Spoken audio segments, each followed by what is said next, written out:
Welcome back to Diary TV, your number one spot for all things Nigerian and African football. I'm your host, Alozie, and oh, what a match we just witnessed. The Super Falcons of Nigeria had just clinched a heart-stopping 2-1 victory over South Africa's Banyana in the WAFCON 2025 semi-finals at the Stade Alozie in Casablanca, Morocco. It was a clash of titans, a battle of pride, and a showcase of pure African football magic. Alozie's goal at the death sealed Nigeria's ticket to the final, and we are yet to break it all down for you, so grab your popcorn, hit that like button, and let's dive into this epic match report.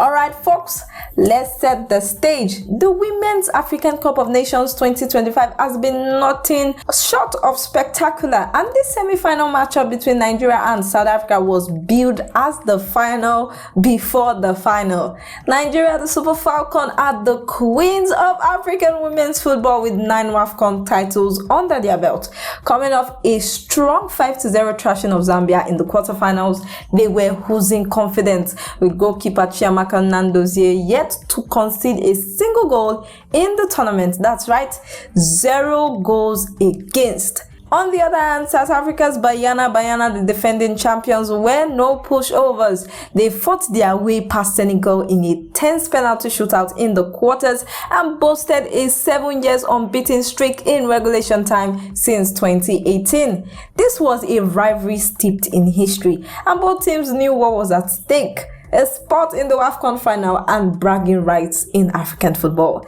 Before the match, Coach Justin Madugo of Nigeria was vocal about ending South Africa's record, while Desiree Ellis of South Africa emphasized our team's resilience. The Stade Alozie was buzzing, the fans were electric, and the stage was set for a classic.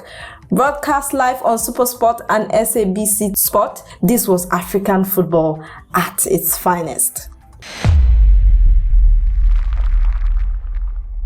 Let's get into the action. The match kicked off at 5 p.m. world and Nigeria came out swinging. For the first time, the Super Falcons showed their intent. Alozie, who we'll talk about a lot today, sent a dangerous cross into the box that out South Africa's goalkeeper Andile Dlamini scrambling. Dlamini spilled the ball but recovered just in time. Talk about a wake-up call. Nigeria's midfield, led by the dynamic duo of Alimatu Ayinde and Jennifer Echigini, were in control. They were dictating the tempo and keeping South Africa on the back foot. Jennifer Echigini had a golden chance earlier on, set up by the ever-reliable captain Rasheedat Ajibade, but her shot went just wild.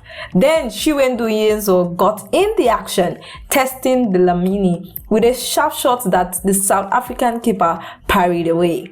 Nigeria was relentless, and you could feel the pressure building. South Africa, to their credit, held 57% possession in the first half, and they struggled to create clear chances against Nigeria's solid rock defense, which of course was anchored by Osinachi Ohale and the unbeaten Chiamaka Alozie in goal.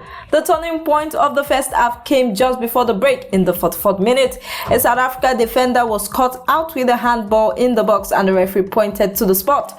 Up stepped captain Rasheedat Ajibade, cool as ice, and she slotted the penalty past Dlamini to give Nigeria 1-0, leading into halftime. The Super Falcons were flying, and the fans on social media were buzzing. Shout out to @TheTalkDoctor and @ShamsXtova on X, who were raving about Nigeria's dominance. What a way to end the half. Now, if you thought the first half was intense, the second half took another level. South Africa came out with fire in their eyes, knowing they need to find an equalizer to stay in the game.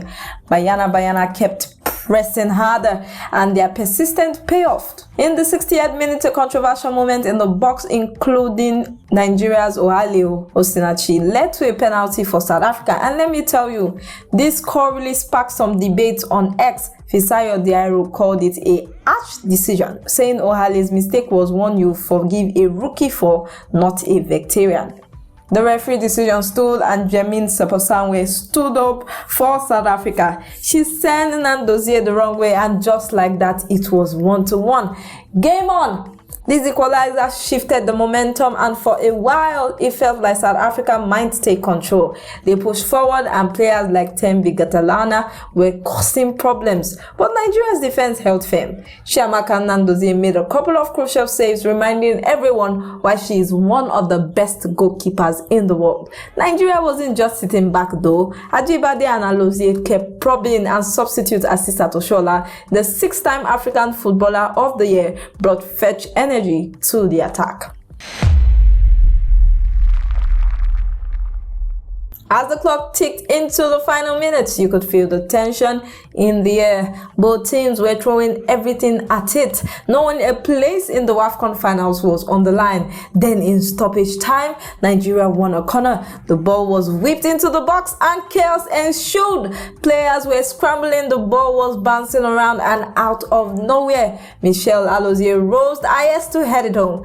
2-1 to Nigeria. The stadium erupted, and so did social media. On X, called Alozie at the death. And trust me, that moment will go down in WAFCON history. South Africa tried to respond, but Nigeria's defense, led by Nnadozie, was impenetrable. When the final whistle blew, it was Nigeria 2 and South Africa 1. The Super Falcon has done it. They ended South Africa's unbeaten streak and booked their ticket to WAFCON final.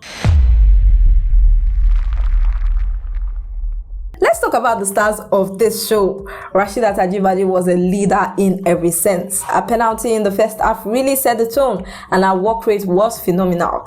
She is proving why she is the heart and soul of the team, but the hero of the night has to be Michelle Alozie.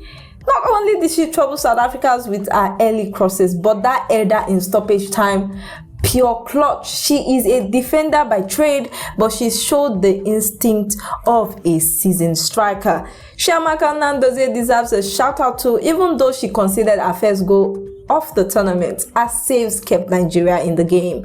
On the South African side, Andile Dlamini was outstanding in goal, making several key saves to keep her teams alive.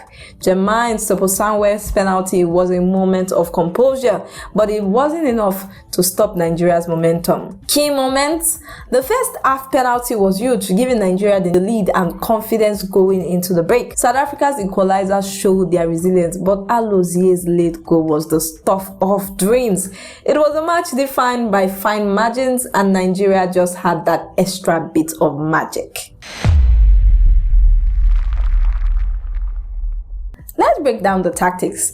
Nigeria played a balanced 4-3-3 with Ajibade and Yezo leading the attack and Ichigini pulling the strings in the midfield.